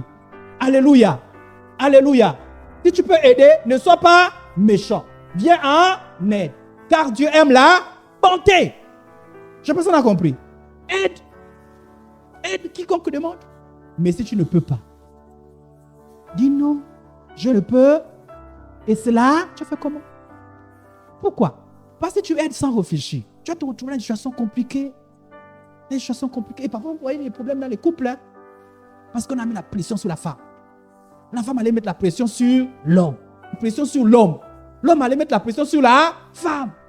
Parce que ça cause un déséquilibre dans leurs finances. Soyez vrais. Dis ça là, je peux. Ça là, je ne peux pas. Là, tu as demandé 10 000, je donne 5 000 parce que c'est la vérité. Un chrétien et marche dans la vérité. Car en vérité, c'est ce que je peux avoir. Ne soyez pas dans les contraintes. Collègue, je peux t'avoir 1000 francs. Là, je ne peux pas. Là, je pourrais. Là, je ne pourrais pas. Pourquoi? Parce que la personne qui veut demander ne voit que lui-même. N'est-ce pas? Ne voit pas que les autres aussi sont passés par la demande. Parce qu'en fait, la somme de vos demandes, mais vous vous retrouvez dans une situation compliquée. Demande. Regardez, les vacances arrivent. Hein. Les faire-part vont pleuvoir. N'est-ce pas? Faire-part de famille. Famille, la femme, faire-part. Famille de l'homme, faire-part. Collègue, faire-part. L'église, faire-part. Tu ne peux pas répondre à toutes ces faire-part. Tu es obligé soit de donner un peu. Voilà pourquoi je dis, ne vous soumettez pas au caprice. Soit tu prends le peu, soit tu ne le prends pas. Je suis libre au nom de Jésus. Soit je fais le tri. Je suis le Seigneur parmi les personnes là. Quelles sont les personnes qui ont justement plus besoin de moi? Je fais le tri selon les indications du Seigneur. Toi, je ne peux pas, je suis désolé. Toi, je peux. Le chrétien fait le bien. Mais un bien, le bien avec sagesse. Amen, amen. Amen, amen. Mais pour ça, il faut être libre. Pourquoi? Parce qu'il va vous culpabiliser. Il va vous mettre la pression. Tu es mauvais. Tu es méchante. Et quand vous êtes marié, on accuse la femme. La femme, là, elle est mauvaise. Ou bien c'est l'homme. L'homme, là, il a pris ma fille. Depuis là, rien du tout. Mauvais. Non. Amen, amen. Alléluia. Ah. C'est là que les gens sont coincés dans ces histoires. Moi, j'ai appris à être libre. Ah oui, j'ai appris à être libre. Parce que je suis vrai avec le Seigneur. J'ai appris, j'ai dit à Dieu, je ne veux jamais être mauvais. Un chrétien est bon. Mais bon en fonction de ce que je peux. Alléluia. Voilà. Il faut être vrai. Sinon, tu es esclave. Tu es esclave. Tu ne peux pas être esclave. Tu ne peux pas être esclave. Il y a des choses que tu peux, il y a des choses que tu ne peux pas. Et parfois, tu retournes dans des situations compliquées. J'ai même vu des couples où la femme va emprunter en cachette, créer des bons. Et le mari, au courant de ça, quand il fait la dette, donne l'argent, donne l'argent. Pourquoi? Pour répondre à un besoin pressant. Une pression qu'elle ne pouvait pas. Et après, pour résoudre ça, c'est compliqué. Ou encore, l'homme va emprunter en cachette. Parce qu'il y a la pression. Ne vivez pas sous la pression. Le Christ vous a affranchi. Voilà pourquoi nous avons refusé de vous mettre sous la pression. Même si vous êtes dans une église, on met la pression, soyez libre de la pression. Alléluia. Ah non, donne ça à l'église. Voilà pourquoi on vous dit ici là, tu peux, tu ne peux pas. Le Seigneur est grand. Non, pas de pression, soyez libre. Pas de pression. Vous êtes libre. Vous pouvez vous donner, vous ne pouvez pas. Dites, ah Dieu, je n'ai pas pu donner. Voilà pourquoi vous ne voulez jamais. Ceux qui n'ont pas donné, debout. Voilà, regardez, vous allez être jugé. Non, ne faites pas ça. Amen, amen. Ou bien vous dites, pour l'instant, je ne peux pas t'aider. Je te dirai le mois prochain. Je sais pas si on a compris. Mais dans la liberté, et quand vous êtes dans la liberté, l'autre réagit comme il veut, non. Il est frustré, il est content, tu es libre. Au nom de Jésus. Je ne te parlerai plus. Parce que tu es arrivé, hein. On te voit là, non. Soit tu es libre. Tu me détestes, tu me détestes pas. Christ m'a affranchi pour l'aller. Et je marche dans la liberté. La liberté que Christ nous donne, hein. Je suis libre. Donc, vous qui voulez pas être libre là, Beno. Beno. Amen, amen. Maintenant aussi, l'autre chose que j'ai envie de dire, c'est que parfois, dans ces demandes-là, il peut arriver des situations où il y a de vraies requêtes, d'accord? Une vraie opportunité. Voilà, quelqu'un a une opportunité, par exemple, d'aller, par exemple, de faire un voyage, par exemple, pour l'étranger. Il a déjà payé l'école, il manque un voyage. Et que tu peux faire un effort, c'est dur, mais tu fais un sacrifice. Là, il ne s'agit pas de caprices. On a compris? Fais ta distinction. Amen. Ça veut dire que tu as fait des efforts supplémentaires, mais pas pour répondre à un caprice, mais quelque chose qui est urgent. Voilà, il faut suffisamment être intelligent dessus. Amen, amen. Ça veut dire, vous sentez que là, le frère en Christ, il a eu une urgence. Par exemple, ici, parfois, on fait une demande de faire un effort, quelqu'un vient de perdre son parent proche, et on se dit, bon, comme c'est un parent proche, regardez, en plus par rapport à la situation, on dit, bon, la situation, vous voyez sa situation financière, venons un peu au secours. Ça veut dire que c'est bien entendu, au début, tu n'as pas prévu ça. Mais à cause de ce problème-là, tu fais un effort supplémentaire. Est-ce qu'on a compris? Imagine qu'on dit, on va fermer l'église, on a besoin de 30 000 par exemple, on va se dire, on va faire un sursaut. On peut fermer l'église pour 30 000. Alors chacun, on est parti à un mariage un jour, et puis les parents ont rejeté tout. Ils ont demandé en fait de refaire les fiançailles. Quand bien on a bien fait les fiançailles. Qu'est-ce qu'on a fait? Ils ont demandé qu'on organise des fiançailles qu'on avait fait. Bon, c'était un problème de côté paternel, côté maternel, etc. Qu'est-ce qu'on a fait? On a cotisé sur place. Donc, ceux qui étaient partis n'étaient pas partis pour cotiser. Mais on a cotisé sur place pour trouver un peu d'argent pour faire d'autres fiançailles. Vous voulez le faire. C'était une urgence. On n'a pas réfléchi. Je ne sais pas si on a compris. Il y a des choses comme ça. Amen, amen. Mais sinon, dans la logique, mais ça, c'est des exceptions. Dans la logique, soyez libres. Je ne sais pas si on a compris. Voilà. Soyez libres. Parce que sinon, on va crier toujours dessus. Même si on me crie dessus. Est-ce que Jésus, je suis mort avec Jésus. Je m'en fous de votre là, je m'en fous de vos amis. Si Jésus-Christ est avec moi, ce que tu dis, ça m'importe peu. Voilà. Sinon, je serais hypocrite. Je ne serais pas vrai. Amen, amen. On peut encore avancer un peu? Alors, autre chose, résister aux pressions financières. C'est résister à tout engagement, toute décision qui implique de l'argent, sans avoir au préalable étudié son budget, afin de s'assurer si nos revenus peuvent y faire face. Ça veut dire que je ne prends pas d'engagement si je n'ai pas réfléchi. Je pense qu'on a compris. Je ne prends pas de décision si je n'ai pas réfléchi. J'explique ça encore ici. Je n'entreprends rien sans d'abord revoir mes finances. Parce que tu vas dire, regardez, moi j'ai envie de changer, j'ai envie, lui il m'a donné des poteaux, le frère Kevin, des poteaux, ça fait plus d'1 an. Je lui ai dit que je voulais changer un peu parce que je voulais embellir ça. Mais depuis que j'ai fait ça, parfois j'ai un peu l'argent, mais après il y a un autre problème. Mais sinon j'ai envie de changer les taux là. Quand moi je vais là-bas, je vois les taux là sont bizarres. J'ai envie de changer le visuel de tout, de l'entrée là où. Mais pour l'instant, il n'y a pas de moyen. Mieux, je me contente d'abord de ça, n'est-ce pas? Alléluia. Parce que si je fais, regardez, imaginez que je prends une décision comme ça. Je dis, je change les taux. Et un jour, pendant qu'on est en train d'enseigner comme ça, le courant se coupe. Boum! Le pasteur n'a pas payé les unités. Entre les unités et les sabots, les taux comme ça, je préfère d'abord qu'il y ait les unités. Je pense qu'on comprend un peu ce que je suis en train de dire. Donc, j'ai bien envie, mais pour l'instant, quand je fais mes calculs, un tel engagement peut encore attendre. Donc, je n'entreprends rien sans d'abord voir mes finances. Et pourtant, les poteaux me les avaient donnés. C'est les jeunes à qui? Parfois, je me dis, peut-être même me reprendre. Ça va dire, mais lui, là, il ne fait plus rien avec ça. Je ne sais pas si c'est encore là-bas. Oh, il a la force et le courage. Voilà. Donc, mais je ne vois pas encore la possibilité.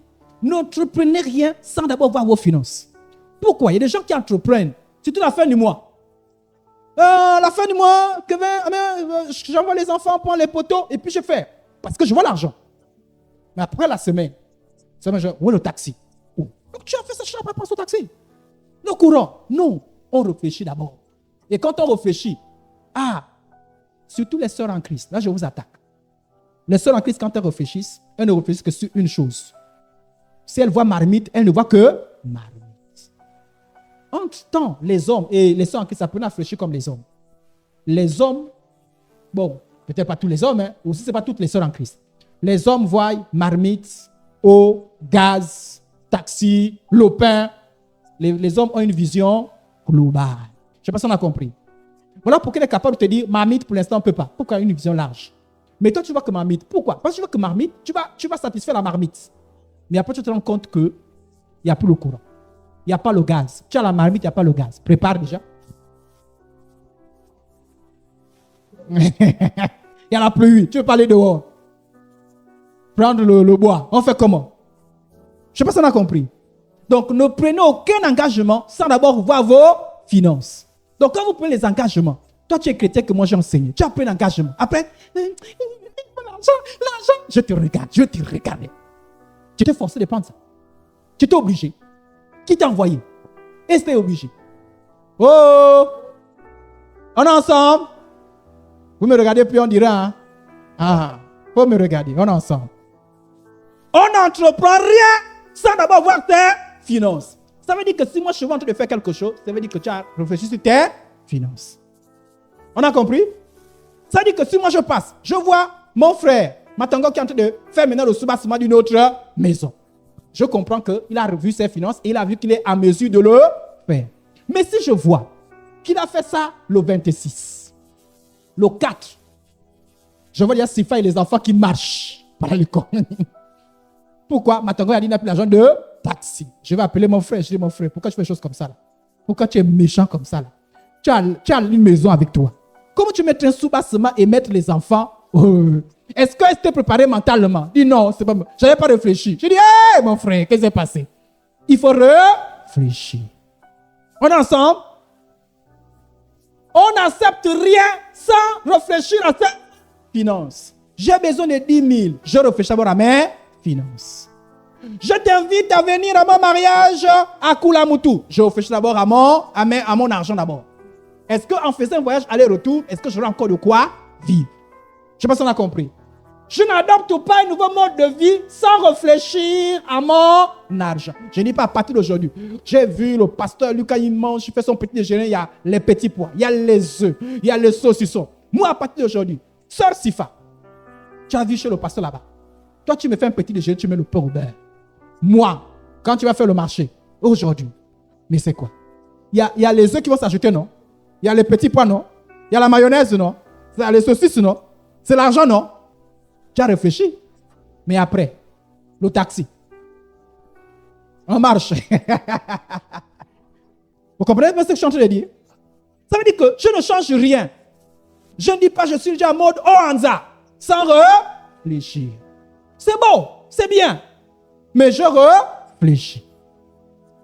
On ne crée aucune sortie de qui. C'est-à-dire que je n'adopte pas un nouveau. Je ne prends aucun engagement, aucun mode de vie sans réfléchir d'abord, évaluer et ajuster mes finances. C'est bon, on a compris? Il faut toujours. Ça veut dire qu'à partir d'aujourd'hui, si je vois quelqu'un qui a fait quelque chose, quand je vois ça, je me dis, ah, Dieu est grand, tu peux déjà. La Bible dit, je vous donne le verset. On va lire ça ensemble. Attendez. Donc, j'ai mis le verset là. Ok. Heureux celui qui ne se condamne pas lui-même dans ce qu'il a. On est ensemble? Heureux celui qui ne se condamne pas lui-même dans ce qu'il a. Heureux celui qui ne se condamne pas lui-même dans ce qu'il a. Qui a pris la décision? Toi-même, non? Mais pourquoi tu as encore? Donc, les gens que je vais encore voir là. On est ensemble. Oh! On se voit. Quand tu es encore déprimé, c'est comment? Et je vois, et frère, et sœur, je vois là, l'argent. Mais, attends. J'ai fait ça. Qui a décidé de faire ça? C'est quelqu'un d'autre. C'est pas toi-même. On est parti en vacances à Tibanga pendant une semaine dans un motel. Notre mariage. Je me dis, oui, tu as un embelli. Tu as eu ça veut dire que tes finances le peuvent, non? Mais si après une semaine là, tu marches, tu ne manges plus, tu commandes, pitié, ou bouni. On est ensemble? Ok. Pardonnez-moi encore un peu de temps. Si les autres se revoient les dettes. Ce n'est pas mauvais d'avoir des dettes. De recourir aux dettes. Ça peut arriver. On peut être coincé. Mais attention. D'abord, ce que vous appelez payer. C'est payer en 3 mois. Attention, c'est un piège. Dès que vous entendez 3 mois, c'est fini. 3 mois, c'est toujours l'argent. Hein? Et c'est toujours l'argent, non? Même si c'est un peu. Ça veut dire que même si c'est un peu, vois si c'est possible, si ça ne va pas déstabiliser ta situation financière. Ah oui, surtout les sœurs en Christ avec ces genres de bons là. Hein? Comme en français on appelle ça les bons. Hein? Les sœurs en Christ, tu vas seulement, j'ai pris le bon là, sans réfléchir. Oh, j'ai pris le service. Mais attends, service là, qui a pris le service là? Alléluia. Il faut d'abord réfléchir. Les tontines aussi, j'arrive un peu. Je reviens. Alors, on va arriver au niveau des tontines. Lorsqu'on prend une dette, le pasteur va expliquer ça dimanche, il faut vérifier qu'on est capable de payer sa dette. Et c'est un engagement qu'on prend devant Dieu et devant les hommes. Quiconque ne paye pas sa dette, tu commets le péché. Quel péché? Péché de mensonge. Tu deviens menteur ou une menteuse. Parce que quand on prend la dette, on dit toujours quand est-ce qu'on va payer la dette. Tu dis la fin du mois, je vais payer. Ça veut dire que tu es un menteur, tu es une menteuse. Vous savez pourquoi je suis calme avec les dettes? Parce qu'il y a une personne qui ne pêche pas. C'est un péché. C'est quel péché? Mais il y a beaucoup de péchés à l'intérieur. Tu as menti. Tu avais dit que tu viendrais payer la fin du mois. C'est-à-dire que quand tu as dit ça, pourquoi tu avais dit ça? Est-ce que parce que tu avais vu tu as vu tes revenus? Bien, tu as dit ça comme ça. Les gens qui parlent comme ça, la fin du mois. Et il y a des gens comme ça, la fin du mois, là, je ne sais pas si c'est devenu un code. Donne-moi ça, c'est pour payer quand? La fin du mois. Donne-moi ça, c'est pour payer quand? La fin du mois. Donne-moi ça, c'est pour payer quoi? La fin du mois. Vous là, vous venez chemin, c'est quand? La fin du mois. Tout le monde, la fin du mois. Comme ça, fait le mois. Oh non, vraiment. Moi, c'est ça que la fin du mois là. Quand tu vas parler de fin du mois là, je vous regarde. Fin du mois. Et c'est bizarre. Hein? Même ceux qui ne travaillent pas parlent de fin du mois. Maman. Même de fin du mois. Seigneur Jésus. Donc attention à cette histoire. Donc tu mens. Et il faut sortir du mensonge. Tu es injuste. Parce que tu as dit que tu devais donner. Tu es injuste. C'est l'infidélité. Tu es infidèle. Tu es déloyal. Tous ces péchés-là, c'est vis-à-vis de Dieu, mais vis-à-vis de l'autre. Tu es déloyal. Quelqu'un de loyal, c'est qui? Quelqu'un qui ne tient pas ses paroles. C'est-à-dire que quand toi tu parles, tu deviens léger. C'est-à-dire que tu n'es pas un homme de parole. Il faut être un homme de parole. Regardez, parfois, certains vont faire les bons, même chez les boutiquiers, chez les Ouest-Africains. Vous voyez, chez les Ouest-Africains. Ce qu'on appelle vulgairement les Tchadiens, les Maliens, etc. et tout ça là. Vous allez faire des bons, vous êtes des loyaux. On vous a déjà pesé.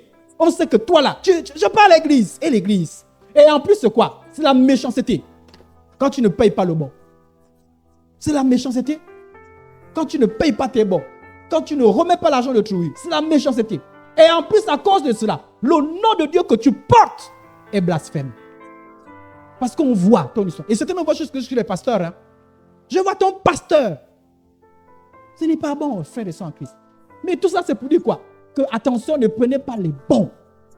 Si vous prenez, soyez capable de rendre. Alléluia. Rendez les bons. Payez les bons. Alléluia. Et voilà pourquoi il faut stabiliser. Il faut revoir ses dépenses. Pour ne pas avoir recourir. Et parfois, on prend les bons pourquoi? Mais pour des bêtises. Parce que j'ai vu une belle robe. Tu n'as pas l'argent pour avoir 18 000 francs pour la robe, la cache. Et tu vas prendre les bons pour la belle robe. Là. Et tu as la belle robe. C'est la même belle robe là qu'on va déchirer le jour qu'on va te déter l'argent. On va tirer, ça va déchirer. La belle robe là. Des bonis. Alléluia. Quand tu viens à l'église, tu as l'intelligence renouvelée. Alors, allons sur les tontines. Les tontines, attention, les tontines, c'est en même temps bien, c'est en même temps, bon, ça dépend. Les tontines, ça chers frères et sœurs en Christ. Vous connaissez, on ne va pas définir ce que c'est les tontines. Les tontines, si tu prends en premier, ça devient une dette. Vous êtes 10. Tu es le premier qui a bouffé. Tu dois 9 heures. Et quand toi tu fais les grimaces, je vais payer. Tu as bouffé le pauvre argent. Méchante. Paye. Ce n'est pas ton argent. Il faut payer. Et tu ne pouvais pas. Voilà pourquoi on ne s'engage pas dans les tontines sans réfléchir. En fait, les tontines, ça fait partie de la sémence. En fait, c'est l'épargne en fait. Normalement, quand on fait la tontine, ça veut dire que dans l'argent que je devais épargner, pour que je ne mette pas ça en banque, mais je mets ça dans un circuit et ça me revenir plus tard. Je ne sais pas si on a compris. Si tu prends en dernière position, c'est là où ça devient une épargne. Parce que tu as donné aux autres, tu as donné, mais là c'est les autres qui te doivent. On a compris? Voilà. Donc, les tontines sont en même temps des dettes, parce que comme je n'ai pas les dettes. Attention, réfléchis 2 fois. Que tu as bouffé déjà. Et il y a même certains qui te ramassent 2 tontines, 3 tontines, 4 tontines. Et après, je n'arrive pas à payer les tontines. Il faut payer. Ce sont les dettes. Alléluia. On ne prend pas des engagements sans d'abord voir ses finances. Ne prenez pas les tontines sans voir les finances. Et parfois, je vois des gens, toujours la curiosité là, des gens qui ne travaillent pas, mais qui te font les... Mais quand tu fais une tontine, non, tel m'a promis l'argent, il m'a donné, mon... les gars, bon, les gars, l'histoire des gars là, il faut sortir là. Mon gars m'a dit, il faut faire les tontines quand tu as l'argent sûr. Parce que sinon, venir chez toi, paye la tontine, ce n'est pas correct. Alléluia.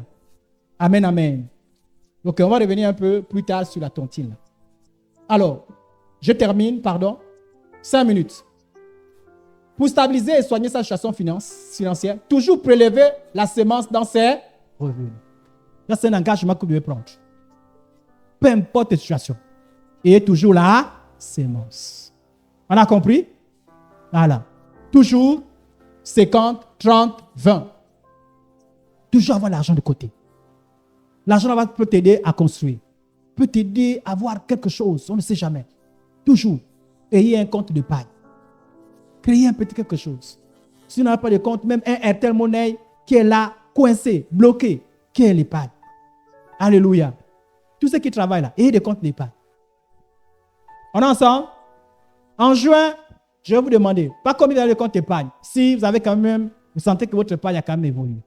Donc, peu importe le montant, habituez-vous à épargner.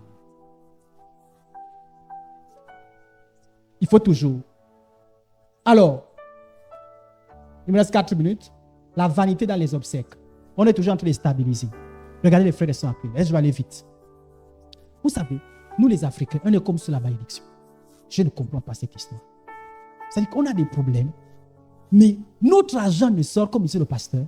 Quand il s'agit d'aider quelqu'un qui va aller faire l'école, qui va réussir, ou bien qui veut construire, ou bien qui veut faire un projet, non, on ne le fait pas. Mais quand c'est pour les obsèques, regardez un peu les bêtises qu'on fait dans les obsèques. Dans les obsèques, il y a maintenant les t-shirts. C'est-à-dire que les pailles, il y a les banderoles, il y a même les projecteurs, il y a même, on appelle même des groupes d'animation. Tout ça là, c'est l'argent. Moi, j'ai décidé de ne pas rentrer dans ces choses-là. C'est des bêtises. Soyons simples. On ne demande pas de mépriser. Il faut accompagner le défunt dans sa dernière demeure avec dignité. Mais ça, c'est pour la dignité. On fait la fête. On fait manger les gens.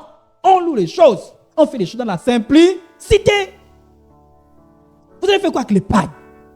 Vous allez faire quoi avec les t-shirts?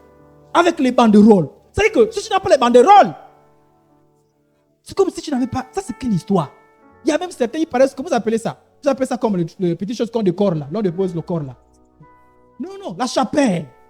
Regardez l'argent qu'on demande pour la chapelle. On prend même les gens pour la décoration. 300 000 pour la chapelle. Bêtise et bêtise. Et on met toute une famille à l'intérieur. Et c'est ce que j'appelle la pression. Vous sentez 100 000.